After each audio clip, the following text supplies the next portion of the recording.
Alright guys, thank you so much for watching today's video. I really hope you enjoyed it.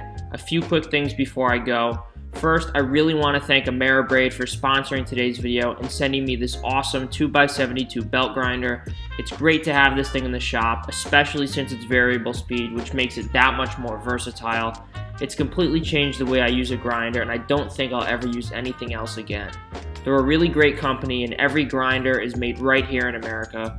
Make sure you check out Ameribrade. I'm going to be leaving the link to the website down in the description below. Also, make sure you like, comment, and most importantly, subscribe to my channel. And lastly, click the link to my website if you'd like to buy an axe, hammer, or any of the other tools that I make. Thank you, and I'll see you in the next one.